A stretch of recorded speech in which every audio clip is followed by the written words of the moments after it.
Assalamualaikum warahmatullahi wabarakatuh.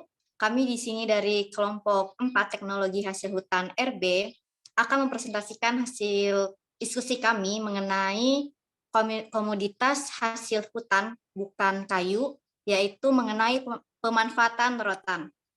Sebelum itu, izinkan saya memperkenalkan anggota dari kelompok 4. Yang pertama yaitu ada Daniel Septian Opus Sirait, lalu ada Rifa Sabila, saya sendiri Rina Nur Khalifah, Siska Yulianti, dan Sukma Badila. Untuk pemateri, waktu dan layar, saya persilakan. Selanjutnya di sini saya akan menjelaskan HHBK atau hasil hutan bukan kayu.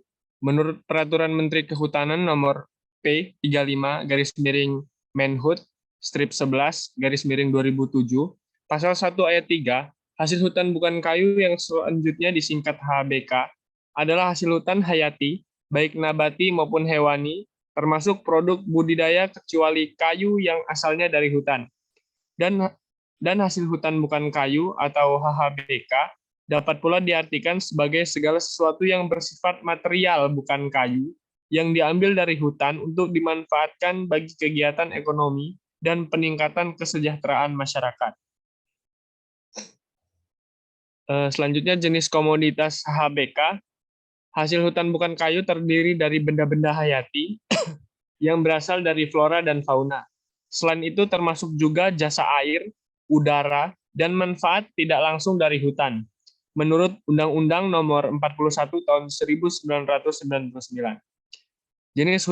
Jenis hasil hutan ini sangat baik untuk dikembangkan karena dengan memanfaatkan hasil hutan yang bukan kayu, kita telah mengurangi emisi karbon. Selanjutnya di sini kita mengambil komoditas hasil hutan bukan kayu yaitu rotan.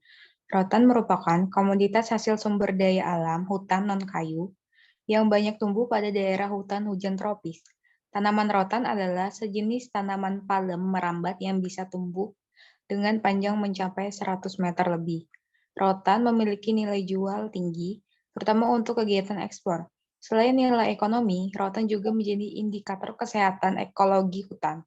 Pemanfaatan yang biasa dilakukan yaitu rotan dijadikan sebagai produk kerajinan seperti anyaman. Kemudian ada nilai ekonomi rotan. Nilai ekspor produk rotan Indonesia pada tahun ini diprediksi akan mencapai kisaran sebesar $250 atau setara 300 juta atau naik 25-50% dibandingkan hasil yang diperoleh tahun lalu yang hanya mampu mencapai nilai sekitar 200 juta US dollar. Peningkatan ekspor produk rotan ini disebabkan oleh penurunan produksi mebel rotan yang berasal dari Cina, karena negara tersebut tidak lagi memiliki ketersediaan bahan baku industri dalam negeri mereka. Selanjutnya, ada beberapa jenis rotan. Yang pertama adalah rotan loa. Jenis rotan dan cirinya dapat dilihat dari spesies rotan loa atau hui pulpuran. Rotan ini merupakan tanaman asli wilayah Belitung dan Pulau Kalimantan. Warna batang rotan loa biasanya coklat kusam, sedangkan daunnya cenderung berwarna hijau gelap, majemuk dengan permukaan yang agak menyirip. Selanjutnya, rotan sabut. Rotan sabut disebut juga sebagai uwi kalang sintang bagi masyarakat Palembang. Ia dapat dicirikan dari batangnya yang berumpun dan tinggi menjulang. Bagaimana tidak, pohon rotan ini dapat berbiak hingga 25 meter. Ruas-ruasnya tampak menonjol dengan bagian daun yang berkembang hingga sepanjang 2,5 meter. Selanjutnya ada rotan dago kancil.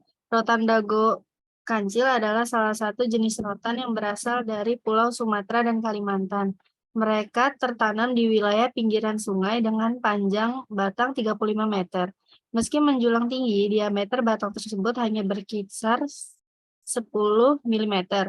Kulit rotan ini tampak berwarna kuning dengan bagian inti bercorak coklat muda. Selanjutnya itu rotan tunggal. Rotan tunggal dapat ditemukan di wilayah Kalimantan, Sumatera, Semenanjung Malaya, hingga Singapura. Panjangnya mencapai 30 meter dengan diameter 2 cm. Daun tanaman ini berwarna hijau gelap. Apabila mengering, warnanya akan berubah menjadi hijau kecoklatan serta terlihat menyirip. Selanjutnya, proses pembuatan kerajinan rotan. Proses pembuatan kerajinan rotan dibuat dengan proses pembuatan yang sama melalui 7 tahap, yaitu proses penentuan ide produk, kerajinan anyam rotan. Selanjutnya, proses pembuatan desain bentuk produk kerajinan anyam rotan. Persiapan bahan itu meliputi bahan pokok dan bahan tambahan. Terus yang keempat ada persiapan alat, bor listrik besar, gunting rotan, bor listrik kecil, martil, stapler, dan alat-alat lainnya. Lalu yang kelima itu ada proses pembuatan kerangka produk kerajinan anyam rotan. Yang keenam itu yaitu proses menganyam rotan, dan yang terakhir finishing. Pemanfaatan rotan. Pemanfaatan rotan ini itu sebagai bahan baku mebel, di mana keunggulan rotan dibanding kayu adalah rotan lebih kuat, lebih ringan, lebih mudah dan untuk dibentuk dan karena elastis dan tidak membutuhkan dana yang tinggi. Terus pemanfaatan rotan selanjutnya untuk membuat senjata. Rotan dapat digunakan untuk menjadi senjata, tongkat, penyangga hingga fungsi senjata.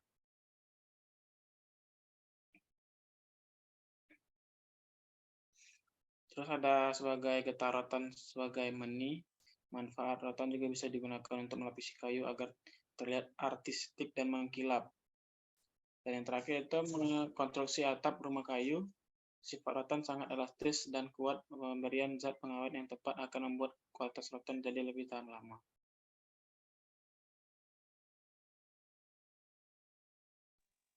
Baik, selanjutnya di sini ada SNI 7254/2017 mengenai rotan sebagai bahan baku, di mana menurut SNI 7254/2017, rotan sebagai bahan baku memiliki persyaratan, yaitu dapat dilihat pada cacat tiap sortimen rotan pada tabel berikut, di mana ada rotan asalan dengan cacat ringan, alur kulit, lubang gerek, kulit mengelupas, retak kulit, kulit tergores, parut buaya, jamur pewarna. Lalu ada cacat sedang yaitu mata pecah, serta cacat berat, keriput, lapuk, kulit mengelupas, khusus rotan umbulu, pecah, patah. Selanjutnya ada rotan bundar WS, di mana cacat ringan, perubahan warna, lubang gerak kecil, serat terlepas, parut buaya, kulit mengelupas, khusus rotan umbulu, pecah kulit, gosong, kulit tergores, cerah tidak merata, bontos tidak siku, serta cacat sedang di mana mata pecah, lalu ada cacat berat, keriput, pecah ujung, pecah tengah, pecah buku, alur kulit, busuk, lapuk, patah, kulit mengelupas, selain rotan umbulu, bontos pecah. Bisa next.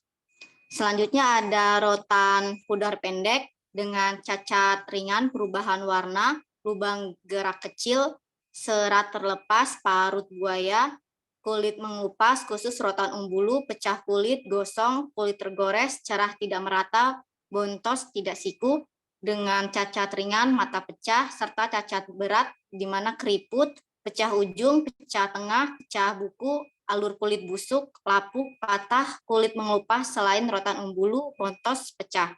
Selanjutnya ada rotan bentukan, di mana cacat ringan, perubahan warna, lubang gesek kecil, serat terlepas, parut buaya, kulit mengelupas, khusus rotan umbulu, pecah kulit, gosong, kulit tergores, cerah tidak merata, bontos, tidak siku.